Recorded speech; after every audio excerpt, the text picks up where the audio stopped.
कृपा सिंधु नररूप हरि महामोह तम कुंज जासु वचन रविकर निकर गुरु बिनु ज्ञान न उपजे गुरु बिनु मिले न भेव गुरु बिनु संशय न मिटे जय जय जय गुरुदेव। बोलिए प्रेम से श्री सद्गुरु महाराज की जय। परमार्थ गुरुदेव की पावन श्री चरणों में कोटि शरण। आदरणीय धर्म प्रेमी सज्जनों, माताओं बहनों तथा प्यारे बच्चों, संसार का सबसे प्राचीन धर्म है सनातन धर्म। हम लोग सनातन धर्म के अनुयायी हैं और यह जो संत मत है जिसका प्रचार संतों ने किया है, यह भी सनातन धर्म का ही एक अंग है। संतों ने कोई ऐसी नई बात नहीं कही जो वेद में न हो, उपनिषद में न हो, बल्कि वेद उपनिषद का जो निचोड़ है, सार ज्ञान है, वही है संत मत। तो संसार का प्राचीनतम धर्म सनातन। सनातन का अर्थ है शाश्वत, यानी जो सदा से है, जिसका आदि अंत नहीं है। जब से सृष्टि है तब से यह सनातन धर्म है। और इस सनातन धर्म की विशेषता क्या है? सबसे बड़ी विशेषता है पुनर्जन्म और मोक्ष की अवधारणा। सबसे मूल चीज है। सनातन धर्म हमको बतलाता है कि जीव का पुनर्जन्म होता है और जीव यदि मनुष्य शरीर प्राप्त कर ले तो वह मोक्ष को भी पा सकता है। मोक्ष का मतलब जन्म मरण से छुटकारा।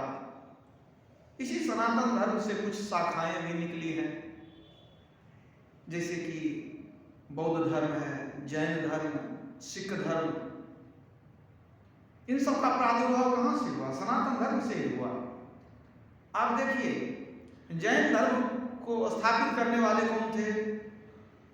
संत ऋषभदेव। कुछ लोग सोचते हैं कि जैन धर्म को चलाने वाले भगवान महावीर थे, लेकिन ये भ्रम है, ये गलतफहमी है।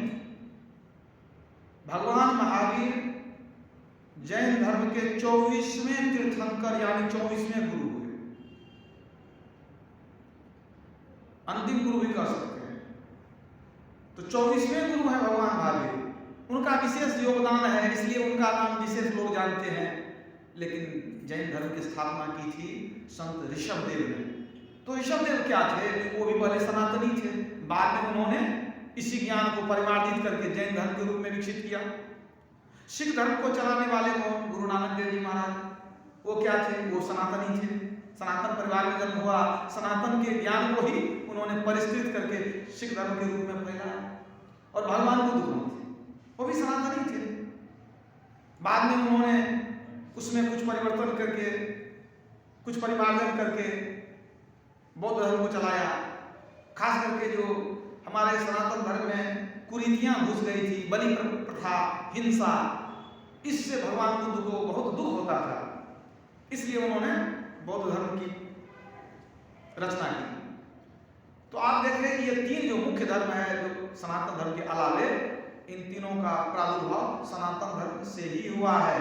तीनों के स्थापना करने वाले पहले सनातन धर्मी ही थे। और सबसे बड़ी बात, जो सनातन धर्म का मूल है पुनर्जन्म और मोक्ष, ये इन तीनों में भी पाए जाते हैं। मतलब सिख धर्म में भी पुनर्जन्म और मोक्ष की अवधारणा है। बौद्ध धर्म में भी पुनर्जन्म और मोक्ष की अवधारणा है। इसी प्रकार आप देखेंगे तो जैन धर्म में भी मोक्ष की अवधारणा है। यही मूल है। अगर आप अन्य धर्मों को देखें तो इस्लाम धर्म और ईसाई धर्म में वास्तव में पुनर्जन्म की अवधारणा नहीं है। वहां मोक्ष पर नहीं, स्वर्ग पर जोर दिया जाता है। मुसलमान लोग सोचते हैं कि हम अच्छा काम करेंगे तो जन्नत जाएंगे। जन्नत माने स्वर्ग। ईसाई लोग सोचते हैं कि हम शुभ कर्म करेंगे तो हमको हेवन मिलेगा, यानी स्वर्ग मिलेगा। वहां मोक्ष पर विशेष जोर नहीं है, स्वर्ग पर जोर है। जबकि हमारा सनातन धर्म कहता है स्वर्ग स्वल्प अंत दुखदायी, स्वर्ग में सुख तो है लेकिन सदा के लिए नहीं है, वो अस्थायी सुख है, स्थायी सुख नहीं है। तो इस तरह से हम देखते हैं कि जो सनातन धर्म के ही अंग हैं ये तीनों धर्म, जैन धर्म, बौद्ध धर्म और सिख धर्म, तो ये भी हमारे अपने हैं, ये भी हमारे भाई हैं, कोई अंतर इनमें नहीं है, मूल सिद्धांत भी एक ही है। और इन तीनों में बहुत विशेषता है, ऐसी बात नहीं है विशेषता नहीं है, बहुत सारे अनुयायी भी हैं। बल्कि सनातन धर्म का विदेशों में जितना प्रचार है उससे ज्यादा प्रचार बौद्ध धर्म का है। अनेक देशों में बौद्ध धर्म अभी भी फैला हुआ है, थाईलैंड में, मलेशिया में, श्रीलंका में, जापान में, बल्कि चाइना में भी है, अनेक देशों में। उतना विस्तार संत मत का, ये सनातन धर्म का नहीं है। संत मत तो खैर उतना विस्तार हो भी नहीं सकता है, क्योंकि ये तो ज्ञान कांड है जो रूखा होता है, सब लोगों को रुचि इसमें नहीं होती है। तो बौद्ध धर्म में किसी साहित्य में बहुत ही सुंदर एक कथा का वर्णन आया है, बहुत ही रोचक ज्ञानवर्धक कथा है। उस कथा को मैं आप लोगों के सामने सुनाता हूँ। कथा लंबी है थोड़ी, लेकिन बहुत ही ज्ञानवर्धक है। ध्यानपूर्वक कथा को श्रवण करें। कथा में सब ज्ञान भरा हुआ है। एक पतली पुस्तक थी, उसमें पूरी पुस्तक में वो एक ही कथा थी, उसको मैंने अध्ययन किया, उसी का सार आप लोगों को सुनाता हूँ। किसी जमाने में काशी में एक बहुत बड़े सेठ थे, जौहरी थे, वो सोना चांदी का कारोबार था उनका नाम था पांडु जौहरी। उनका एक पुराना नौकर था, महादत्त नाम था उस नौकर का। एक बार अपने रथ पर बैठ करके सेठ जी जो पांडु जौहरी थे काशी की ओर जा रहे थे, कहीं दूसरे जगह गए होंगे, वहां से वापस आ रहे थे काशी, अपने घोड़े गाड़ी पर बैठे हुए थे। अब महादत्त नाम का जो नौकर था वो साथ में था, गाड़ी हाँक रहा था घोड़ा गाड़ी। चलते चलते रास्ते में एक बौद्ध भिक्षु जा रहे थे, जिस पर नजर पड़ी सेठ जी की, पांडु जौहरी की नजर पड़ी बौद्ध भिक्षु पर। भिक्षु बहुत ही तपस्वी थे, उनके चेहरे से बहुत तेज निकल रही थी। तो सेठ जी ने जब उनको देखा तो मन में आया कि बहुत अच्छे महात्मा लगते हैं, पैदल जा रहे हैं, पता नहीं कहाँ तक चलते रहेंगे, तो क्यों न इनको अपने रथ पर बैठा लें, लगता है ये भी काशी जा रहे हैं, तो हमको कुछ देर के लिए सत्संग मिल जाएगा। उसने महादत्त को कहा कि रथ को रोको। रथ को रोक दिया गया। तो सेठ जी उतर करके प्रणाम करते हैं बौद्ध भिक्षु को कि महाराज, अगर आप काशी ही जा रहे हैं तो मेरी रथ पर बैठ जाइए, थोड़ी देर तक आपका संग भी मिल जाएगा। बहुत आग्रह किया तो महात्मा जी रथ पर आकर बैठ गए कि हाँ, मुझे भी काशी तरफ उधर ही जाना है, काशी तो नहीं लेकिन उसके पहले इसी रास्ते में जाना है मुझको। महात्मा जी ने बहुत धन्यवाद दिया सेठ जी को, दोनों रथ पर बैठ गए, थोड़ी सी वार्तालाप होने लगी, कुछ ज्ञान की बात सुनाने लगे। रथ कुछ ही दूर चला था कि आगे में रास्ता सकरा हो गया था। रात में बारिश हुई थी तो यहाँ वहां कुछ पानी, कुछ कीचड़ भी फैला हुआ था। उस सकरे रास्ते में एक बैलगाड़ी खड़ी थी बीच में ही। अब बैलगाड़ी का पहिया निकल गया था। एक किसान था जिसका नाम था देवल, वही गाड़ी चला रहा था, उसी की गाड़ी थी, उसी पर चावल का बोरा लगा हुआ था और गाड़ी का पहिया जो खुल गया था, वो किसान उस गाड़ी को ठीक करने में की कोशिश में लगा था। तब तक सेठ जी आ गए। सेठ जी तो बहुत धनी थे, तो अहंकार भी उनको बहुत था। उन्होंने कहा हटाओ अपनी गाड़ी को, मैं कैसे आगे जाऊंगा। किसान देवल ने गिड़गिड़ा कर कहा महाराज थोड़ा सा समय और दीजिए, मैं कोशिश करता हूँ, गाड़ी दुरुस्त हो जाएगी तो फिर मैं आगे निकाल लूंगा।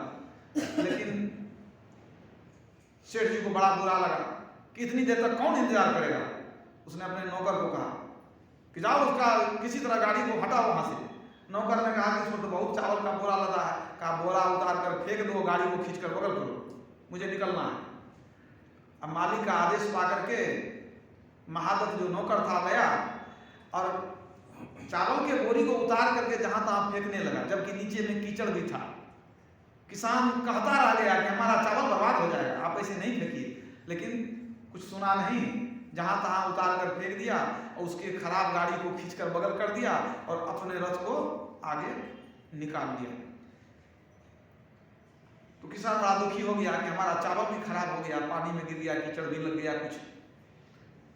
इन परिस्थितियों को देख करके महात्मा जी को भी बड़ा बुरा लगा कि सेठ जी को ऐसा नहीं करना चाहिए, एक गरीब आदमी का चावल था, इस तरह से नहीं करना चाहिए। तो दुखी होकर के वो उतर गए। महात्मा जी ने कहा कि सेठ जी, अब मैं आपके पास साथ अब नहीं चल सकता हूं, मैं पैदल ही चला जाऊंगा, मुझे उतरने दीजिए।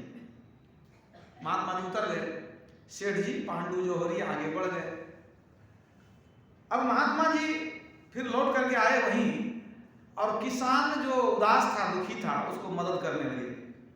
भीगे हुए चावल को अलग किया, महात्मा जी उसको मदद कर रहे हैं, साथ में लग करके चावल को हटा करके एक तरफ बढ़िया जगह में रखा, मदद किया। इसके बाद गाड़ी को ठीक करने में भी मदद कर दिया।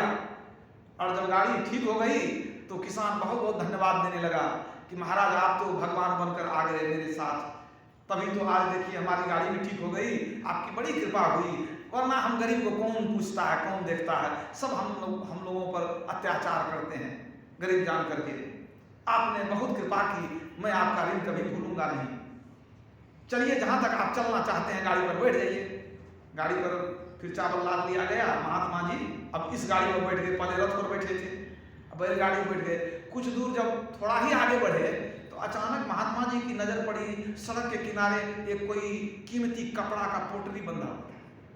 महात्मा जी ने कहा कि किसान को, देवल को, रुक जाओ। उतर गए, पोटली उठाए, पोटली खोल करके देखते हैं क्या, उसमें मोहरें भरी हुई थी, असर भी, सोना की असर भी भरी हुई थी। उनको तुरंत बात समझ में आ गई कि लगता है कि ये पांडु जोहरी जो जा रहा था, इसी की ये मोहरें गिरी होगी, ये पोटली उसी की जरूर होगी, मन विश्वास हो गया। तो महात्मा जी ने किसान को कहा, देखो भाई हमने तुमको मदद किया। कहा बाबा आप बहुत मदद किए, तब हम इतना जल्दी गाड़ी को ठीक करके निकाल सके, बहुत आप कृपा की हमारे पर। कहा तो मेरी एक बात मान लो। कहा जो कहिएगा सब मान लेंगे। कहा देखो ये पोटली है ना, तू बीच काशी तरफ भी जा रहा है, ये पोटली रखो और पांडु जोहरी का पता लगा लेना, नामी आदमी है, पता चल जाएगा, उसके नौकर का नाम है महादत्त। खोज करके ये पोटली ज्यों का त्यों उसको दे देना, कुछ करना नहीं, यूं ही उसको दे देना, और तुम उसको क्षमा कर दो। उसने तेरे साथ दुर्व्यवहार किया, लेकिन तुम उसको क्षमा कर दो, क्षमा करने वाला बड़ा होता है। और तुम जब इसको पहुंचा दोगे तो ये तुम्हारा बहुत बड़ा पुण्य बनेगा, और तुम्हारे व्यवहार से सेठ जी भी लज्जित होंगे, उसको भी अपना पश्चाताप करने का मौका मिल जाएगा, तो तुम ये काम हमारा कर देना। कहा ठीक है महाराज, आपका आदेश है तो हम ऐसा ही करेंगे। तो पोटली दे दिया किसान को, गाड़ी वालों को, कि तुम काशी जा रहे हो तो खोज करके पांडु सेठ को ये दे देना। अब महात्मा जी फिर रास्ते में उतर गए, अपना चले गए किसी आश्रम में। उस समय बौद्ध आश्रम को विहार कहते थे, तो किसी बौद्ध विहार में चले गए, अपना जहां जाना था। अब ये किसान तो चल दिया चावल लेकर के, पोटली लेकर के। अब देखिए उधर दूसरी घटना क्या होती है। काशी में एक दूसरे व्यापारी थे, नाम था उनका मल्लिक। वो अनाज का कारोबार करते थे, वो भी बहुत धनी आदमी थे, और वो पांडु जोहरी के मित्र थे मल्लिक। तो अब वो मल्लिक जो मित्र थे वो आए पांडु जोहरी से मिलने, अब बिलख बिलख करके रोने लगे, अपनी समस्या सुनाने लगे, क्या बता दें, हमारी इज्जत अब मिट्टी में मिलने वाली है। पांडु जोहरी ने पूछा क्या हो गया बताइए, अपने मित्र को पूछा। तो उन्होंने कहा देखिए मैंने राजा को आश्वासन दिया था कि आपके खाने के लिए मैं बढ़िया किस्म का चावल आपको दूंगा, मेरे भरोसे वो बैठे हुए हैं कि बढ़िया चावल हम देंगे उनको। लेकिन हमारा ही एक प्रतिस्पर्धी दूसरा व्यापारी है जो हमारा हित कभी नहीं चाहता। उसको जैसे पता चल गया कि हम राजा को बढ़िया चावल देने वाले हैं, इलाके का सब बढ़िया चावल वो मुंह मांगी दाम देकर खरीद लिया, हमको बेइज्जत करने के लिए, और सब अपने घर में रख लिया। अब कहीं खोजते तो बढ़िया चावल मिल नहीं रहा। वो दुश्मनी करने के लिए सब बढ़िया चावल खरीद के अपना घर भर लिया। अब हम खोजते मिल नहीं रहा है, राजा इंतजार कर रहे हैं, बढ़िया चावल नहीं देंगे, उनके नज़र में गिर जाएंगे हम, राजा हमको जो है सो दोषी समझेंगे। अब हम क्या करें, कैसे इज्जत बचेगी? वो अपनी समस्या सुनाने लगे। अब कुछ बताइए, आप हमारे मित्र हैं, हम क्या करें? वो घबराते हुए रोने लगे, उनको पूछने लगे।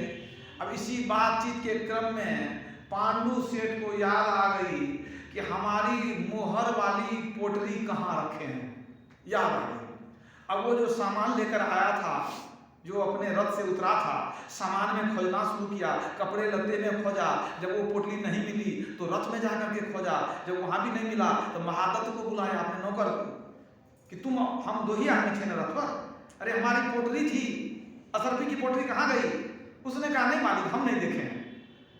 लेकिन सेठ जी को पूरा मन में शंका पूरी हो गई कि हमारा नौकर, यही जो महादत्त है, यही झूठ बोलता है, छिपा लिया है, उतना कीमती सामान हमारा ले लिया है। कहता हम नहीं जानते हैं, नहीं आता तो लेगा कौन?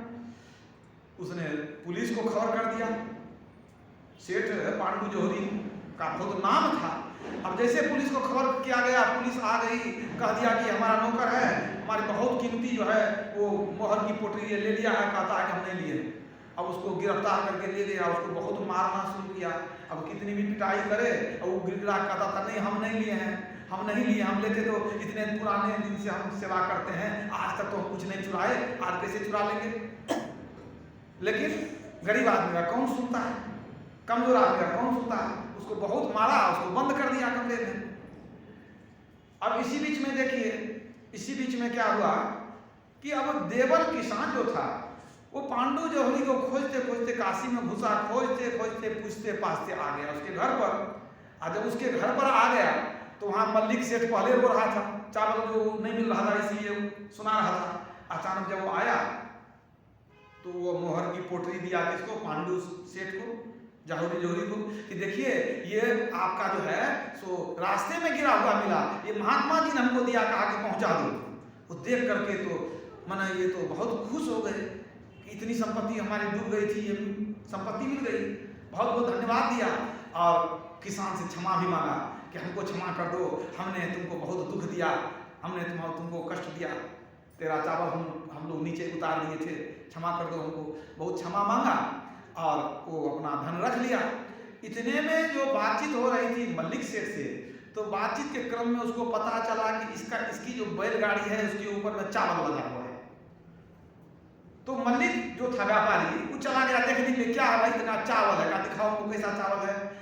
चावल देखा तो बहुत सुंदर, वो चावल बढ़िया चावल था। देख करके प्रसन्न हो गया, कहा यही चावल हमको चाहिए, क्या क्यों तुम इसको लेकर आए हो? बेचने के लिए ना, जो कीमत चाहिए हम दे देंगे तुमको।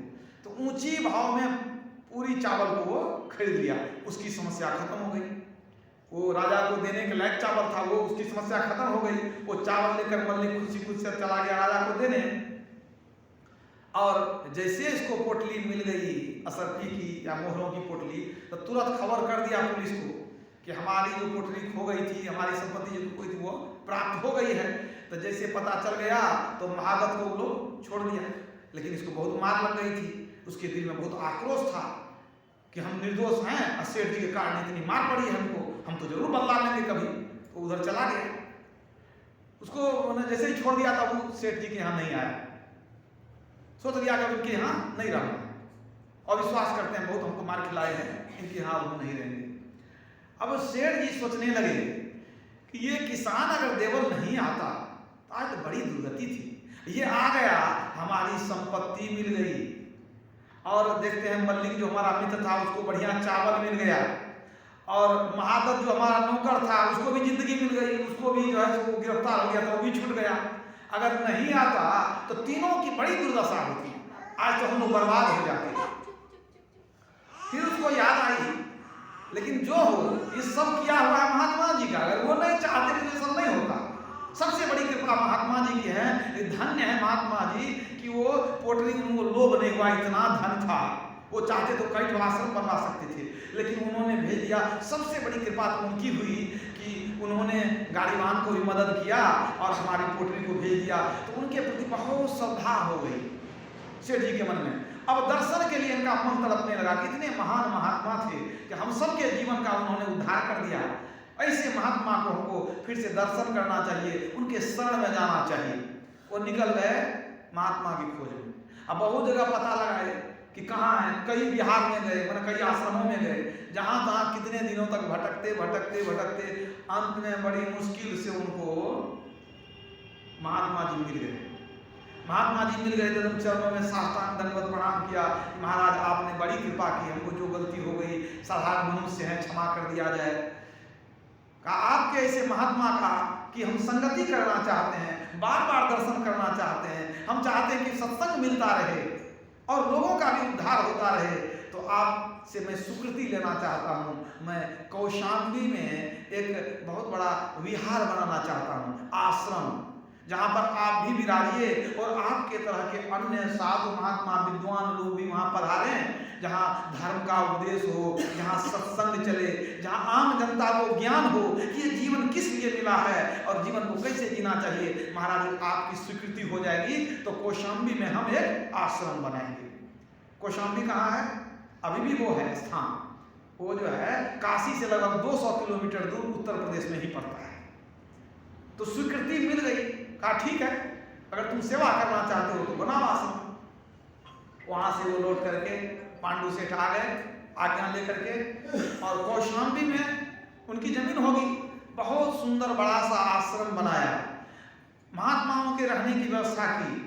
वो महात्मा जी भी आने लगे और भी महात्मा अगर विद्वान लोग वहाँ आके रहने लगे, धीरे धीरे उस आश्रम की कीर्ति फैलने लगी, तो दूर दूर से लोग वहाँ पर ज्ञान का उपदेश लेने आने लगे, वहाँ सत्संग चलने लगा, ध्यान चलने लगा, लोग सब आने लगे, सेवा कार्य भी होने लग गया, और उस पूरे बिहार की देखभाल ये पांडु सेठ स्वयं करने लगे। सत्संग भी करते थे और वो देखभाल भी करते थे। उनकी भी कीर्ति बहुत फैलने लगी, उनका भी खूब नाम हो गया कि इतने बड़े आश्रम की स्थापना इन्होंने की है, साधु महात्माओं की सेवा करते हैं, अपना धन भी लगाते हैं, शरीर भी लगाते हैं, तो उनकी भी ख्याति हो गई। अच्छी तरह से समय कटने लग गया।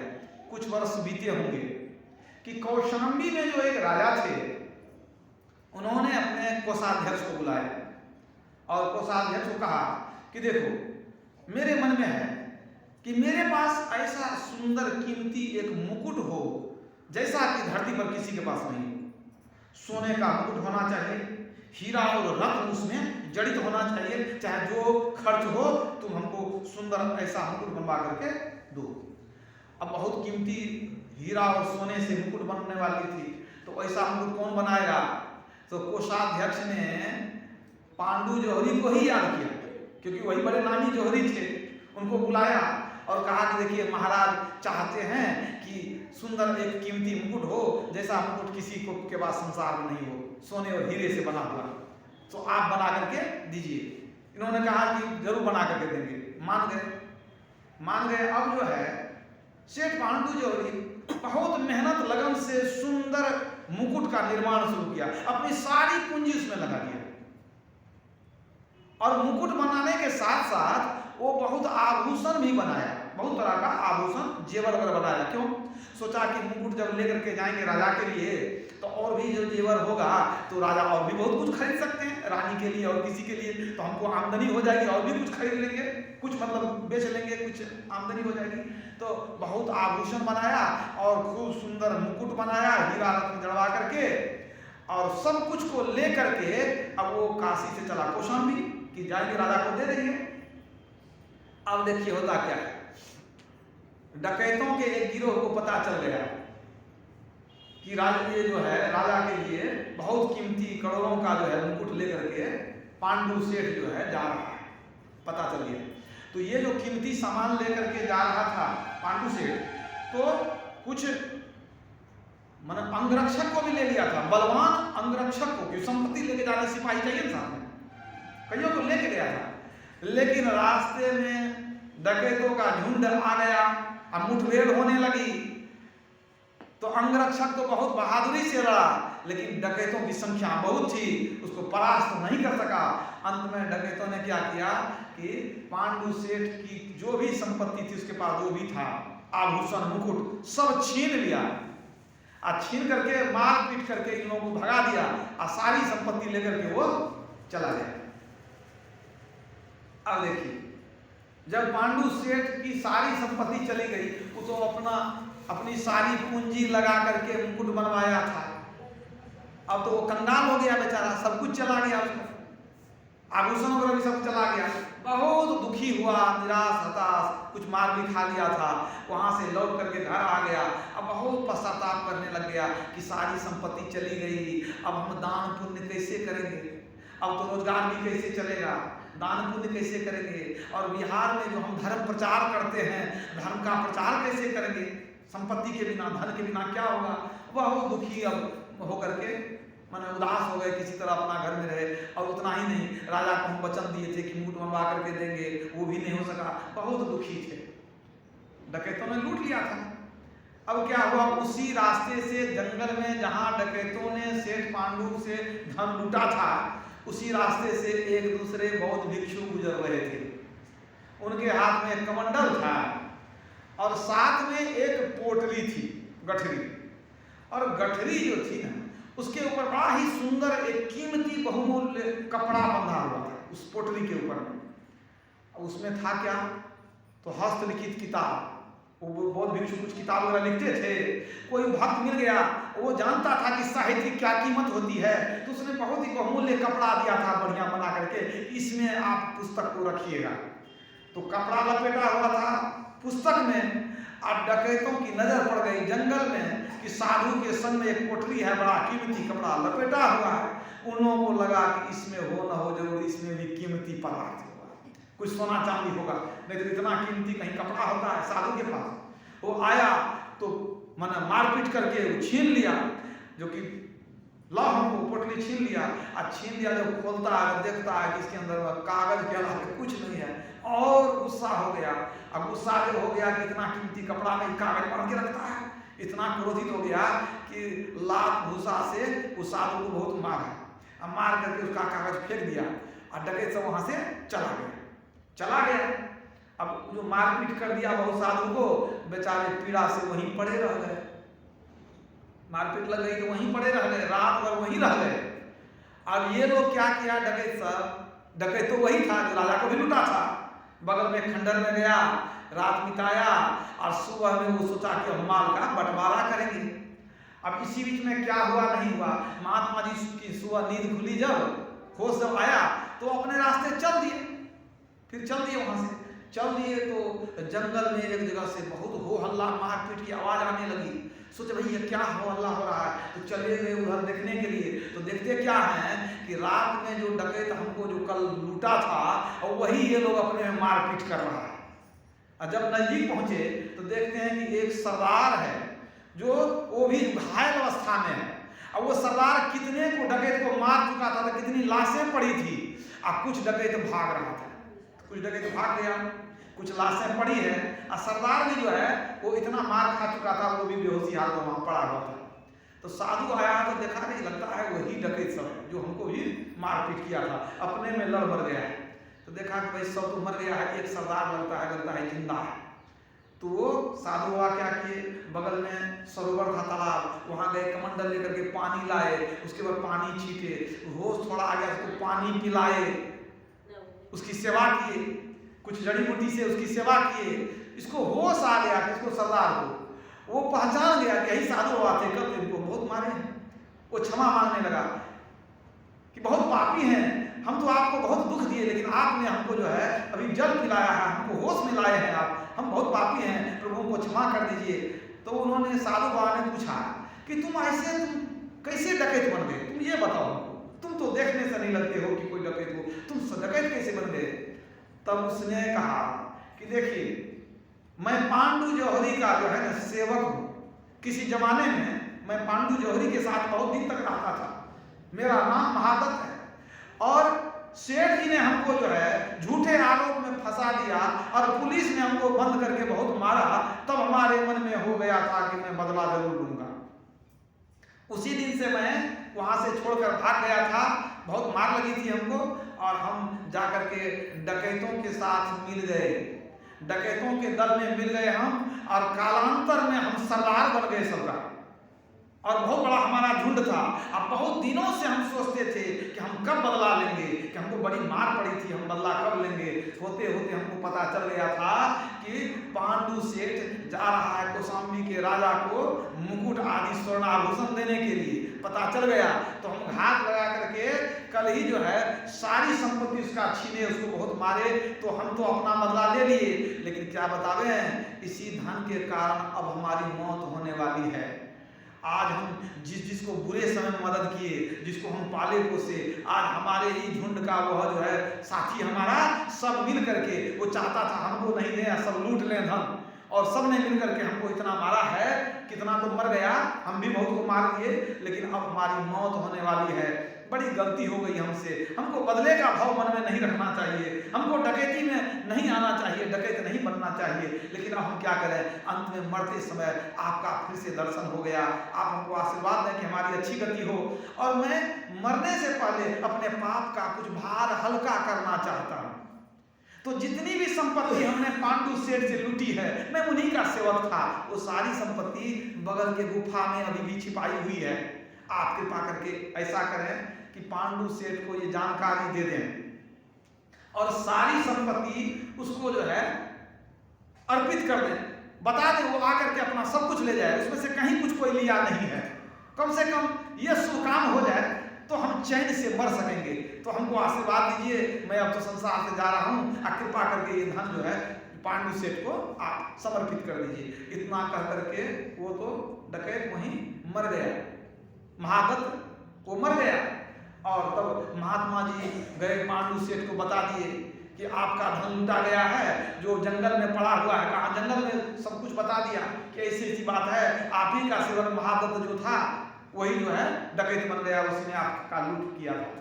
तो उसके बाद सेठ जी अपने सिपाहियों को लेकर आए, सेवकों को लेकर के आए।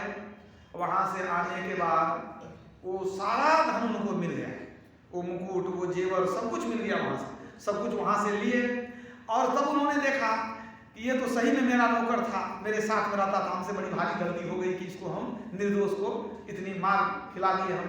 अंत में जितने भी वहां पर लाशें जितनी पड़ी हुई थी, सबका उन्होंने विधि विधान से संस्कार करवा दिया पांडु सेठ ने।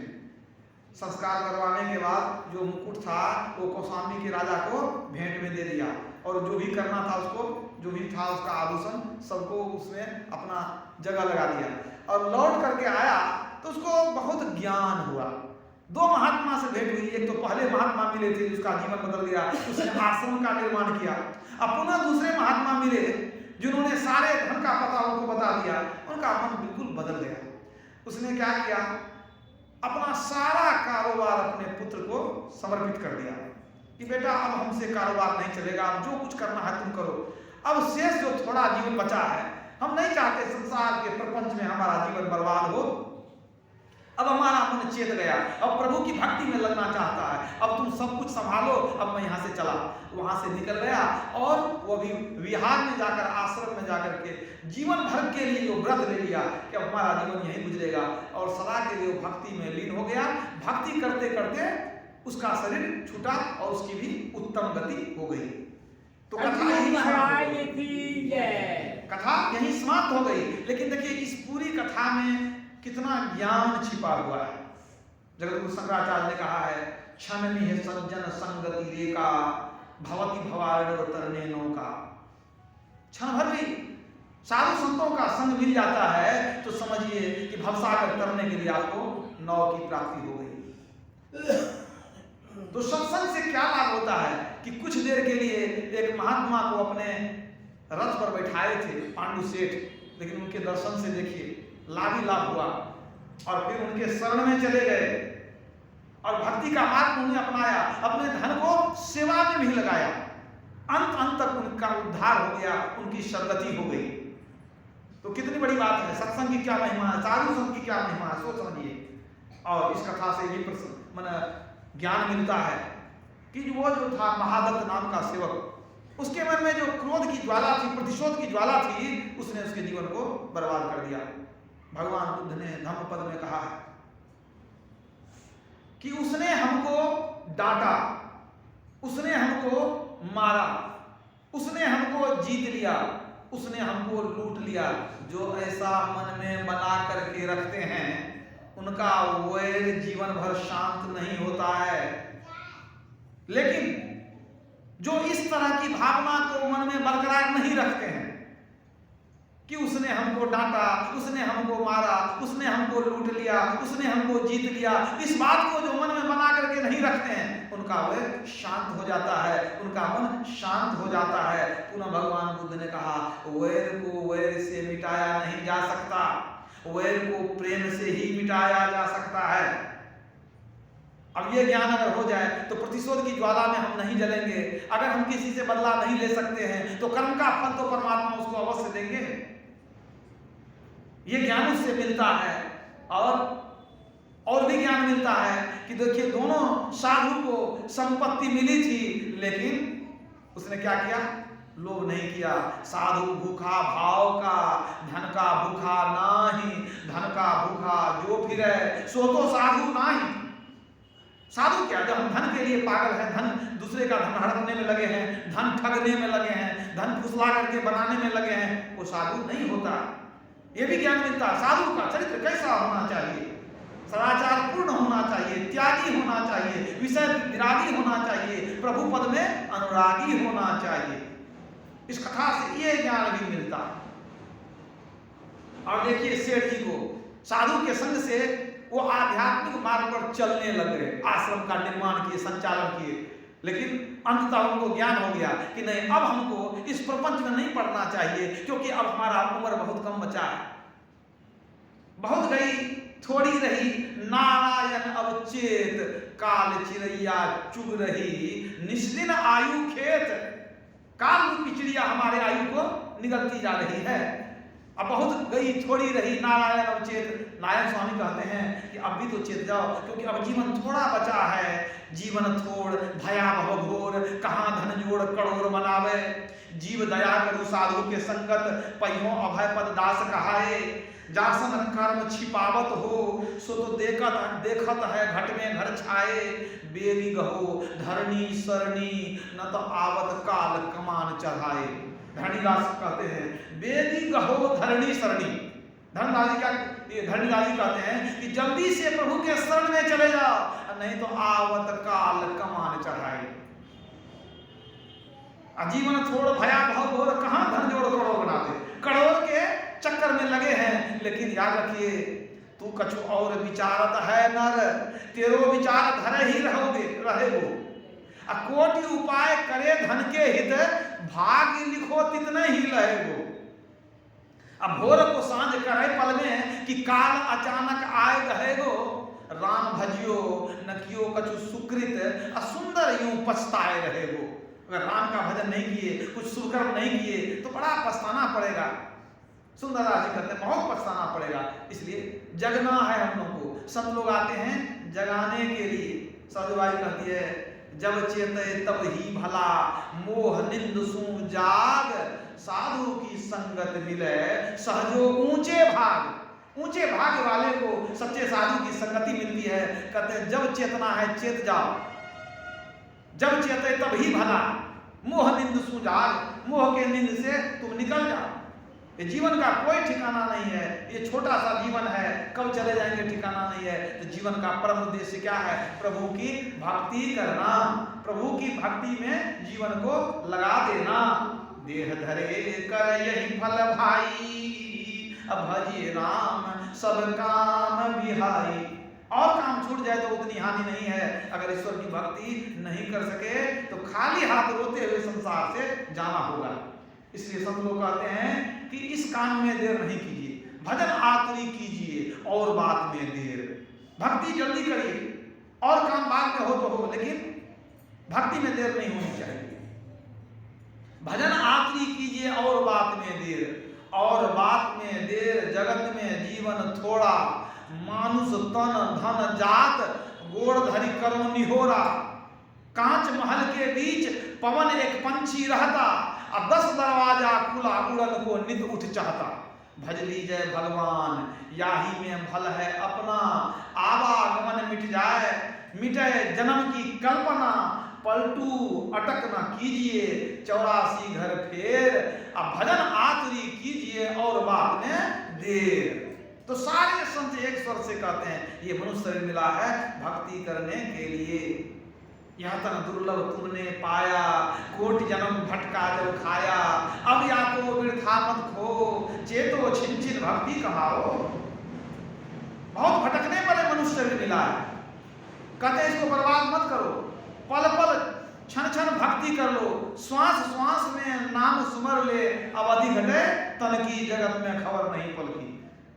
कितना सुंदर गुरु महाराज ने हम लोग को बता दिया कि भाई काम करते रहो, मन से जपते रहो, अति पावन गुरु मंत्र मन ही मन जाप जलो। कोई काम करते मन ही मन जपते रहिए, भक्ति आपकी हो रही है, ये आपके संस्कार को बनाएगा। अगर आपसे ध्यान नहीं बनता है फिर भी कोशिश करते रहिए, अगर जब करते रहेंगे तो कभी कभी संस्कार बनेगा तो ध्यान भी बनेगा। जब से संस्कार बनता है, जब हम प्रेम पूर्वक किसी का नाम लेते हैं उसका चेहरा भी मन में घूमने लगता है। याद रखिएगा, कोई आपका बहुत प्रिय आदमी हो, उसका नाम लेते रहिए, देखिए चेहरा मन में घूमेगा। मतलब अगर आप ठीक से नाम जप करते हैं तो इष्ट का रूप भी सामने आने लगता है। तो अति पावन गुरु मंत्र मन ही मन जाप जपो, उसके बाद उपकारी गुरु रूप को मानस ध्यान थको। अगर हम ठीक ठीक नाम जपेंगे तो इष्ट मूर्ति का ध्यान भी होगा, और अगर इष्ट मूर्ति का ध्यान होने लग गया तो बहुत बड़ा आपका कल्याण होगा। दर्शन उनके उर्माही करें बड़भागी, तिनके तरने की नाव किनारे लागी। जो इष्ट मूर्ति का ध्यान ठीक ठीक कर लेता है, समझिए भवसागर तरने के लिए उसको नाव की प्राप्ति हो गई। जो मानस ध्यान ठीक से कर लेगा उसके लिए दृष्टियों की साधना बहुत आसान हो जाती है। इसलिए भगवान श्री कृष्ण ने भी कहा, हे उद्धव जी, पहले आप मेरे पूरे शरीर का ध्यान कीजिए, पूरे शरीर पर ध्यान टिक जाए तो सिर्फ हमारे चेहरे का ध्यान कीजिए, और चेहरे पर भी ध्यान टिक जाए तब चेहरा को छोड़ करके शून्य में ध्यान कीजिए। ये शून्य ध्यान क्या है? दृष्टि योग। शून्य ध्यान सबके मन माना, तुम बैठो आत्मस्थाना। कबीर साहब कहते शून्य ध्यान करने के लिए भगवान कृष्ण ने भी कहा शून्य में ध्यान करो। यही है शून्य में ध्यान करना, दृष्टियों की साधना करनी। तो हम लोग को ये सुंदर जीवन जो मिला है ईश्वर की भक्ति करने के लिए, लेकिन भक्ति कैसे करेंगे? गुरु से जानकर, बूझकर, समझकर, युक्ति लेकर के। यदि युक्ति लेकर के भजन करेंगे, भक्ति करेंगे, तब मुक्ति मिलेगी। भगवान राम का आदेश था कि स्वर्ग की इच्छा मत करो, मुक्ति के लिए यत्न करो। तो मुक्ति कैसे होगी? मुक्ति का मार्ग भक्ति है, जो युक्ति बिना नहीं होती। और युक्ति से भक्ति यदि न किया तो भव से त्राण कहाँ होगा? तो भक्ति करेंगे लेकिन युक्ति सीख करके। उस भक्ति से क्या होगा? भक्ति से मुक्ति की प्राप्ति होगी, आवागमन का चक्र छूट जाएगा। तो सबको चाहिए कि थोड़ा थोड़ा भक्ति करते रहें और अपने जीवन का कल्याण करें। बोलिए प्रेम से श्री सतगुरु महाराज की जय।